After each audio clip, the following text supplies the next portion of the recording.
Welcome to MMM's free YouTube channel. Hope you enjoy my videos. Don't forget to like, share, and subscribe. I'll appreciate it a lot. Kabanata 28, dumating na sila Jae-hwan sa kinalalagyan ng Castellan. Sino ka, at ano sa tingin mo ang ginagawa mo dito? Wala kang karapatan upang pumunta dito. Sigaw na sambit ng external commander, huwag ka nang umarte pa commander. Alam na namin lahat ng plano mo. At itinapo ni Kapitan Jahir sa harapan niya ang mga kasabwat nito. Ang kasinungalingan mo, ay naihayag na sa buong madla, at sila mismo ang umamin nito. Sambit ni Kapitan Jahir, ngunit biglang tinitigan ng external commander ang dalawang kapitan. Kahit na parang nagmamakaawa ito ay bigla silang sumabog. Nagulat si Kapitan Jahir sa nangyari habang si Jae-hwan ay tahimik na nakatingin.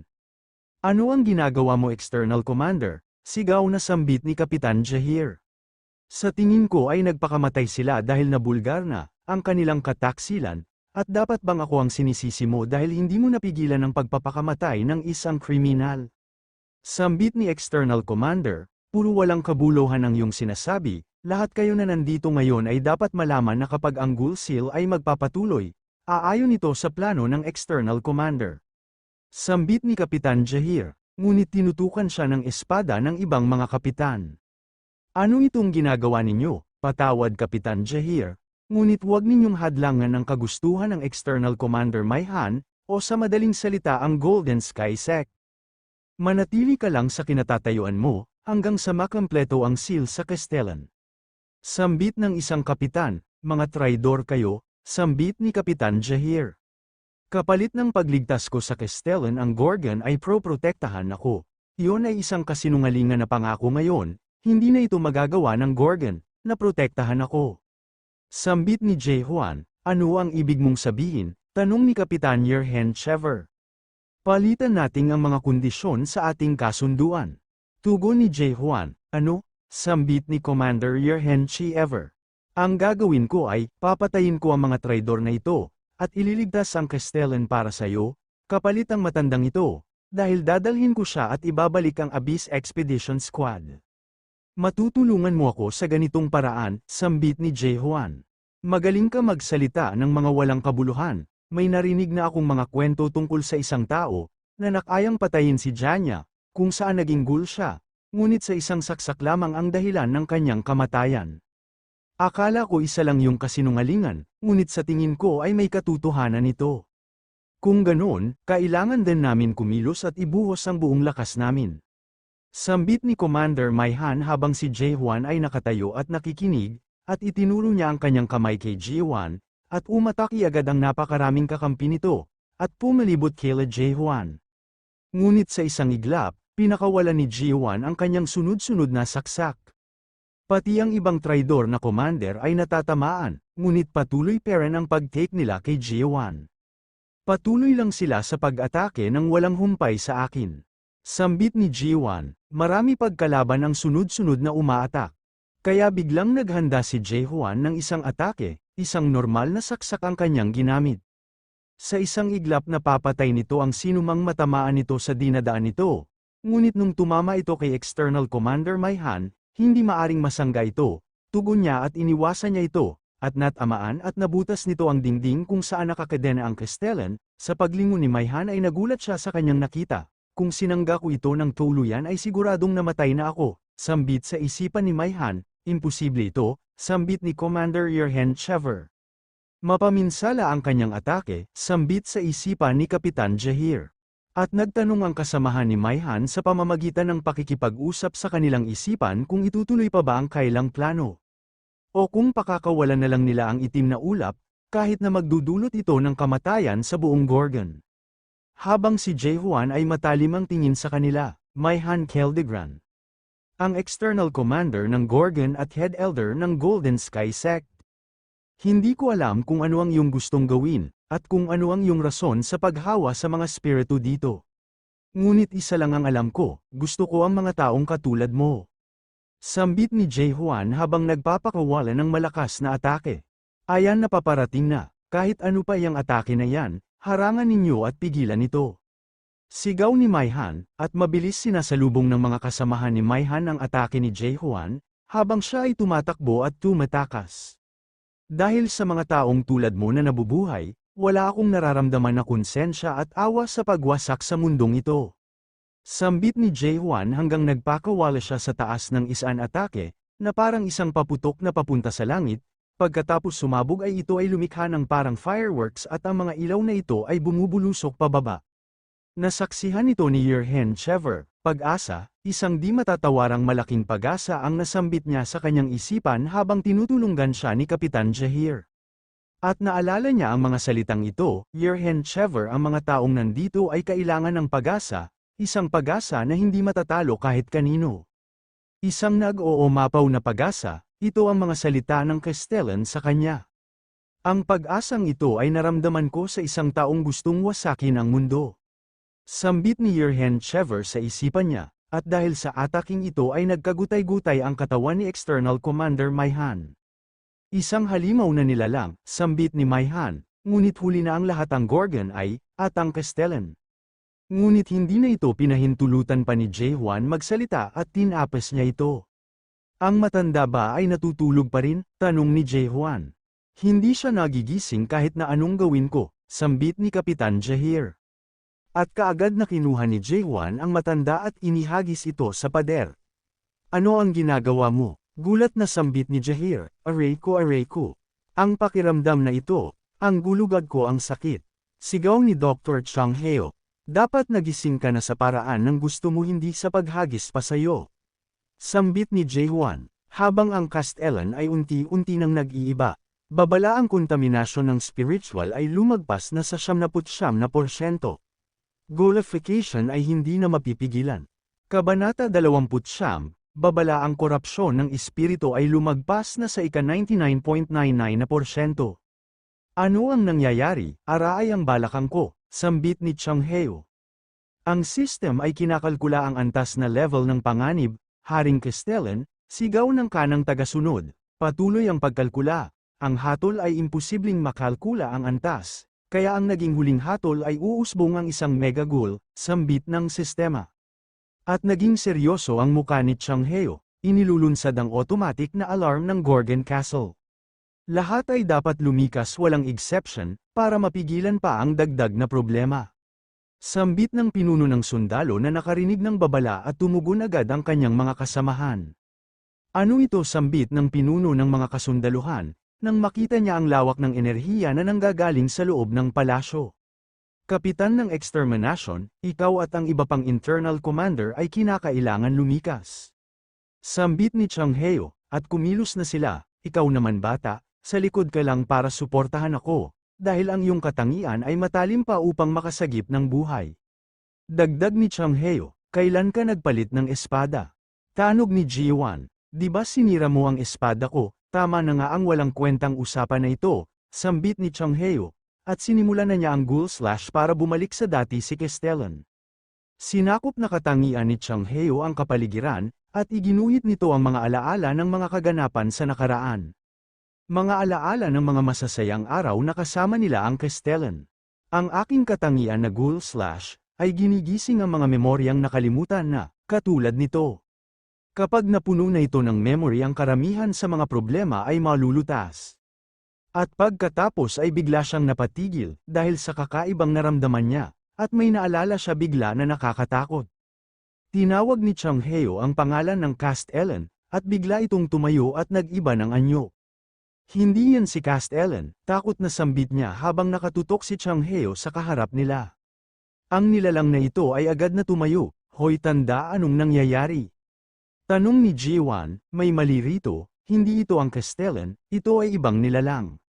Tugon ni Chang Heo, at kumilos na itong nilang, sinira niya ang metal na kadina na gumagapos sa kanya. At tumindig ito sa harapan nila Jae-hwan at Chang Heo. Ito ay may kakaibang itsura, ngunit kahawig ng Castellan. Hindi talaga yan si Castellan, sambit ni Chang Heo habang lumulutang ito. At dahan-dahan lumalapat ang paa nito sa sahig. At nang tumapak na ito sa sahig, may naramdaman silang nakakatakot na aura.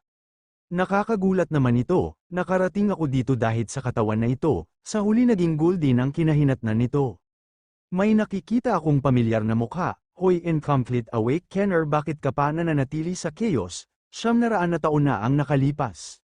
Hindi ba nakuha mo na ang ninanais mo? Sambit ng nilalang na nagmamay-ari ng palasyo ng mga ghouls na makikita sa gitna ng chaos, at ang tanging nilalang na kayang magbukas ng pinto sa abyss. Ang Soul King Catastrophe, sambit ni Chang Heo, kahit na ginamit ko ang suspisyon na katangian hindi ko makita o matanto kung ano ang nilalang na yan. Parang malapit ito sa isang ghoul, pero hindi ito kagaya nito. Ano ito? Tanong ni Jae-hwan, bakit hindi ka umalis dito? At sa isang kumpas ng kanyang kamay, biglang iniiba nito ang kapaligiran habang dama nila ang lakas ng bugso nito. Hindi ka siguro nagpaiwan dito para lang iligtas ang walang kwentang mundong ito. Sambit ng Soul King Catastrophe, sa isang compass lang ay kaagad niyang nabinura ang ginawa kong mundo. Ikaw sino ka? Kakaiba kang tao, kahit ikaw ay kompletong awakened na, nananatili ang puso mo bilang isang tao. Sambit ng Soul King Catastrophe, ang kapangyarihan ng Soul King ay Ghoul Descension na katangian. Ang Soul King ay ginamit ang Ghoul Descension para gamitin at sapian ang katawan ng Castellan. Kung ganito nga ang nangyari, isa lang itong kapiranggat ng kapangyarihan sa kabuuan ng Soul King. Parang isang shade lang ito, at kahit na ganun ito ay nagbibigay ng kahindik-hindik na presensya. Sambit ni Chang Heo sa isipan, hoy tanda na tisod ka ba? Dahil ngayon ay kailangan kong patayin ang nilalang na yan. Sambit ni Jiwan habang naghahandang umatake, patayin ako. Ang sinasabi mo ba ay gusto mong patayin ang isang Great Soul King na kagaya ko? Ikaw ay nakakatawa, sambit ng Soul King habang nakatabingi ang kanyang ulo. Hoy bata, hindi mo kakayanin ang gaya niya, hindi mo siya mapipigilan o mapapatay. Kahit na si Mulak, hindi niya kayang gawin ang kapariho na katangian ng Soul King, at isa lang itong kapiranggat sa kabuuan ng kaluluwa niya. Sambit ni Chang Heo habang nanginginig, huwag kang matakot, mananalo ako. Sambit ni Jiwan, habang nakahanda ng umatake, paanong ang isang bobwet na kagaya mo ay nanatiling kalmado, kahit kaharap mo ang isang nag-oomapaw na nilalang, at kalakasan ng kalaban. Ha, ha ha ha ha. Tumawa ng malakas ang Soul King, habang may isinusuka siya mula sa kanyang bibig, at nakita ito ni Jae-won, isang espada na maitim ang aura nito ang binubunot niya. Halika at atakihin mo ako ng walang humpay, hanggat sa gusto mo, sambit ng Soul King, at dalawang kamay ang ginamit nito upang tuluyan ang makuha ang espadang yung, napakawalang isip na awakened at may pusong tao, sambit ng Soul King habang hawak na ang itim na espada. Kabanata 30, ang espadang yun ay ang tinatawag na Void Sword. Ito ay nakakatakot na armas kung saan nagawa nitong gawing ghoul, ang kalahati ng squad namin dati sa expedition sa bokana ng lagusan sa Abyss. At ngayon ay muli ko itong nasilayan muli, sambit ni Chang Heo habang nakatitig sa Soul King. At biglang umatake ang Soul King patungo kay Jae-hwan. Ngunit nailagan nito ni Jae-hwan, nakita ko ang mga ganyang klase ng reaksyon, ang mga mata na gustong pumunta sa Abyss. Sambit ng Soul King habang nakikipaglaban kay Jae-hwan. Ano, Abyss, alam ko nang kakaiba ang batang yun, ngunit hindi ko akalain na may intensyon siyang ganyan. Sambit ni Chang Heo, may mga nilalang pa pala ang may gustong maabot ang katapusan ng mundo. Ngunit hindi ito sasapat, sambit ng Soul King, habang dinadakma ang ulo ni Jae-hwan. Mas mahina ka pa sa nightmare na yon, 900 na taon na ang lumipas. Patuloy lang sa pag-atake ang Soul King, ngunit naputol bigla ang isang kamay ng Soul King. Ito ay pinutol ni Jae-hwan, magaling naputol ko ang isang kamay. Ang kasunod ay ang kabila, sambit sa isipan ni Jae-hwan. Ngunit bigla na lang tinubuan ng mabilis ang naputol na kamay nito, ng bagong kamay. At nagpatuloy sa pakikipaglaban, at sa isang was-iwas ay naabutan si Jae-hwan ng Void Sword. At natamaan ang kaliwang bahagi ng kamay ni Jae-hwan. Ngunit kahit ganito, nagawang umatake pabalik ni Jae-hwan. Hanggang sa nagpatuloy ang kanilang sagupaan, sa isang hampas ng Soul King ay nakita niya na may tila kakaiba sa espada nito. Ang korupsyon ay ang sakit na nakukuha sa paglipas ng panahon, at sa isang gasgas lang ng Void Sword ko, ay agad na magdadagdag ng pagbilis nito ng 100 taon, at dahil dito lilipas ang panahon ng 100 sa naapektuhan na part nito, at ang espiritu ay hindi nito kakayanin ang panahon, pagtanda, at kalaunan ay magiging kurap, at sa huligol ang kahahantungan, sambit ng Soul King, ang kagaya ba nito, ito ay dapat na tinatanggal lang. Sambit ni Jae-hwan, tinanggal mo ang parte na may tumatandang espiritu sa iyong braso, habang nananatili normal ang iyong isipan. Nakakamangha ang lakas ng iyong determinasyon, ngunit hanggang doon lang ito. At biglang bamuka ng malaki ang bibig ng Soul King, at sa isang iglap naglabasan ang mga Void Sword sa iba't ibang parte ng katawan nito. At nagulat si Jae-hwan sa nasaksihan nito, at nagsilutangan ang mga Void Sword sa paligid ng Soul King. Ito'y nakangiti at agad na pinalipad ito patungo kay Changheo. Ngunit pinigilan ito ni Jae-hwan, sunod-sunod nitong nasangga ang mga ito. Ngayon na napagmasdan ko na ang yun espada na nakalagay sa lalagyan nito ay isang replika na nagmula sa tore ng bangungot. Ito ay magandang klase kahit nagmula lang ito sa laruan ginawa ng isang nightmare. Sambit ng Soul King habang patuloy ang pag-atake kay Jae-hwan. Bata, sambit ni Changheo, alam ko tanda, at tinanggal ni Jae-hwan ang mga parte na napektuhan ng Void Sword sa kanyang espiritu. At patuloy ang pagsugod ng Soul King sa kanya, at sa isang hampas ng Soul King ay nahihirapan sa pagsangga si Jae-hwan. Tumilapon si Changheo sa lakas ng banggaan ng kanilang espada. Kapag pinatagal mo pa ang iyong pagkontra sa akin, hindi tatagal ang espiritu mo. Sambit ng Soul King, tama siya, hindi ako tatagal kapag magpatuloy pa ito. Pero kahit ano pang gamit ko ng suspisyon na katangian, hindi ko makita ang kahinaan niya. At ang nakapagtataka ay itong kakaibang mga butil na lumulutang. Dagdag na nakakasagabal sa akin, habang sinasabi niya ito sa sarili, naalala niya ang isang ping-usapan nila ni Changheo. Ang tawag sa aking unique na mundo ay tinatawag na White Engraved World. Ito ay isang mundo nilikha ko at inayon sa aking isipan upang maalaala ko ang mga taong nawala na. Lahat ng awakened ay may mga kanya-kanyang natatangin mundo. Ang anyo ng mundo na ito ay hangus sa isang bagay na nakuha mo mula sa pagiging awake ng isang nilalang. Gaya ng isang emosyon, o kagustuhan, kung gaano kalakas ang isang awakened, mas marami din ang mga nilalang na kaya niyang madala sa kanyang ginawang mundo. Kung ganoon nga ito, alam ko na ang gagawin ko, sambit sa isipan ni Jae-hwan. At agad na umatras siya, upang gawin ang kanyang ninanais. Oblivion sambit ni Jae-hwan, at biglang nag-iba ang kapaligiran, para itong impyerno isang mundo na parang nagunaw na. Ito ay impyerno, oo tama ako, matagal na ba ganito ang buhay na nilalakaran niya? Kung saan puot at galit lang ang nararamdaman niya sa mundo. Ito na ba yung ideal na mundo? Interesado ito, ngunit bigla na lang umatake si Jae-hwan. Pinatamaan niya sa bibig ang Soul King, at tinusok sa sahig ito. Sa wakas wala na ang mga bagay na butil na yun nakakasagabal sa akin. Ngunit biglang umusbong ang maraming galamay ng Soul King. Pumulupot ito kay Jae-hwan at napalapit ang mga mukha nila. Patuloy mo akong nilalabanan ng walang humpay, ngunit di mo alam kung paano mo ako tatapusin. Sambit ng Soul King, pagkatapos ay ginamit niya ang kanyang kamay upang damputin siya at pagkatapos sinakol ito habang nasa sahig. Sa lakas ng diin ng Soul King, nasira ang sahig at dumagundong. Habang nasasaksihan nito lahat ni Changheo hindi siya makapaniwala. At pagkatapos nito ay makikitang tinatapakan ng Soul King ang parang nalulusaw na espiritu ni Jae-hwan.